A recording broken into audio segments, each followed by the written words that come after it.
자리는 당연 사도 바울의 차지일 것이다 말하는 이도 있습니다. 그만큼 바울은 성경에서 몇 안 되는 충성된 하나님의 사람이었습니다. 그 이유가 무엇이었을까요? 그의 인생이 성공적이어서였을까요? 아니면 그의 학식이 뛰어나서였을까요? 쌓아놓은 업적이 많아서였을까요? 아마도 이 질문을 바울에게 하게 된다면 그는 서슴지 않고 이 대답할 것 같습니다. 하나님의 은혜였습니다. 모든 것이 하나님의 은혜였습니다.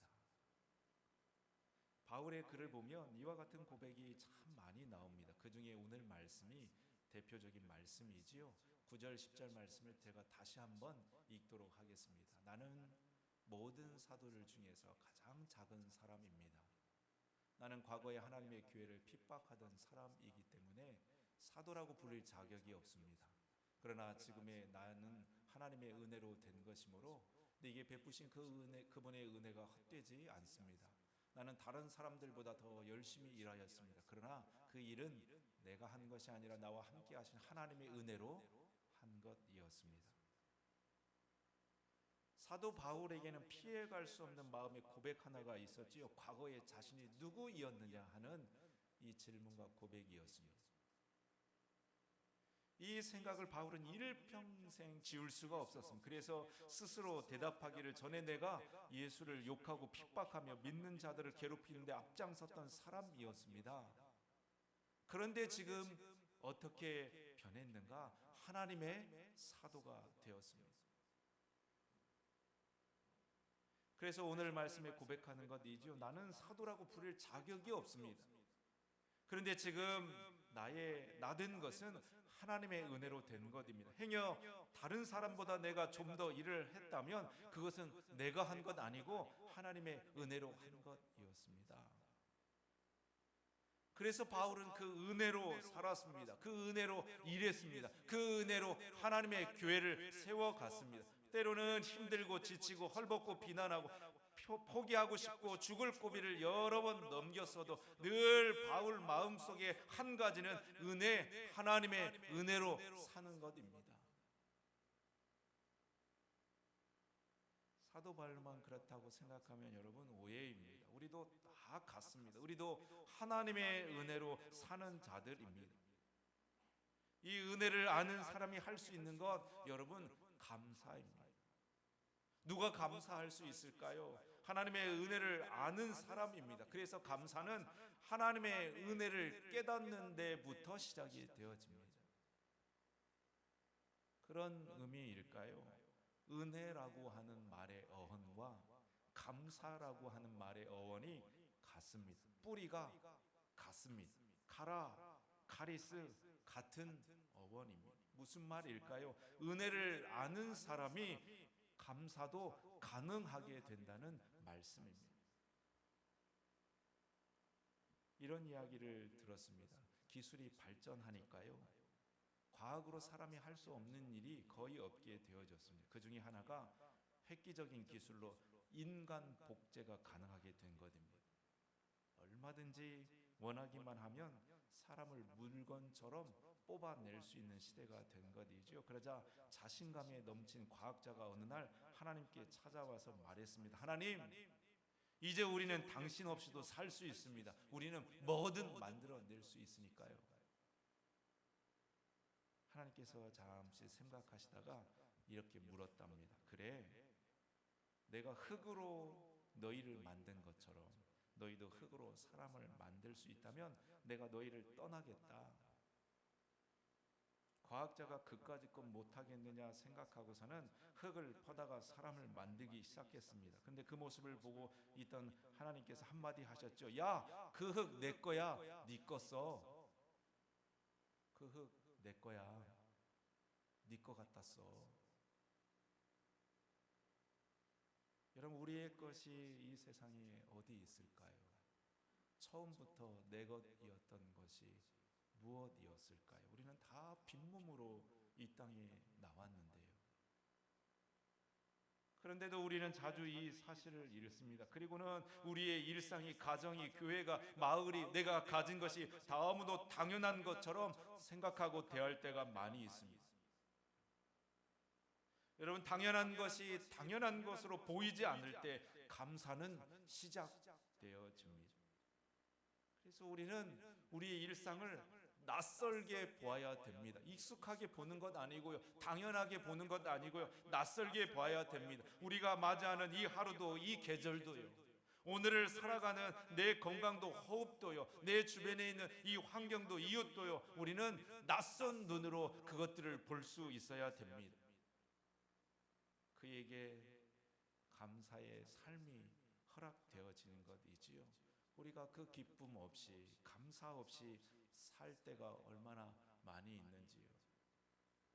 하나 영상을 제가 설교를 준비하다가 찾게 되었는데요, 그 영상을 한번 같이 보도록 하겠습니다.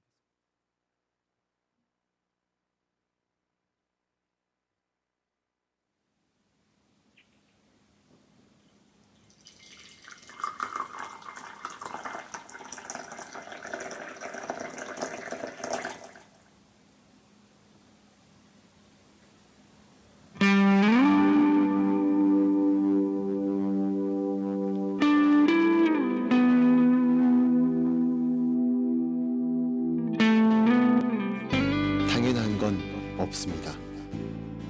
당연했던 것이 당연해지지 않으면 우리는 당연한 건 없었다는 것을 알게 됩니다. 코로나로 인해 함께 모여 예배를 드리지 못하게 되자 우리는 우리가 드렸던 예배가 당연했던 것이 아니었음을 깨닫게 되었습니다. 더 본질적인 이야기를 한다면 우리가 받은 구원도, 우리가 드린 예배도, 우리가 누린 축복도, 당연하게 여겼던 모든 것들이 자격 없는 우리에게 주신 하나님의 선물입니다. 우리는 값없이 받았지만 하나님은 대가를 치르셨습니다. 그러므로 결코 당연한 것이 아닌 하나님의 은혜입니다. 감사는 바로 여기서부터 시작입니다. 당연했던 것이 원래 당연하지 않았다는 사실부터 말입니다. 추수감사절, 당연하게 생각했던 모든 것들이 감사의 제목으로 바뀌길 소망합니다.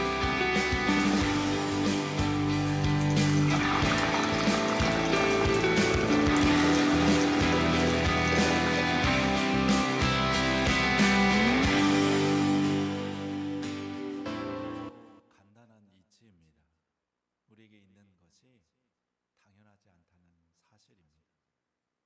그러니 내게 허락된 것을 낯설게, 다시 말하면 소중하게 보시기를 바랍니다. 나의 가정을, 우리의 일상과 일터를, 내 마을과 이웃을 더 귀하게 대하실 수 있기를 바랍니다.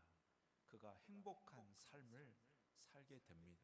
우리의 환경이 바뀌어야 우리가 행복해지는 것이 아니라 우리의 마음이, 우리의 시선이 바뀔 때 우리가 세상에 알 수 없는 그 감사의 삶을 살게 되는 것입니다.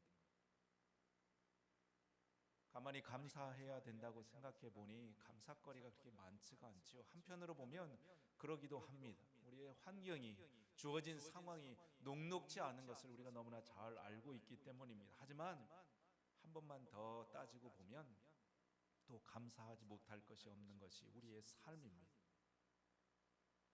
저는 요즘에 우리 성도님들이 아프시는 일들이 많아서 그 성도님들을 볼 때마다 새삼 깨닫습니다. 한 성도님이 저에게 한 말이 있는데요, 배에 복통이 있어가지고 병원에 입원하게 되었는데 정밀 검사를 받아야 돼 3일간을 아무것도 먹지를 못했답니다.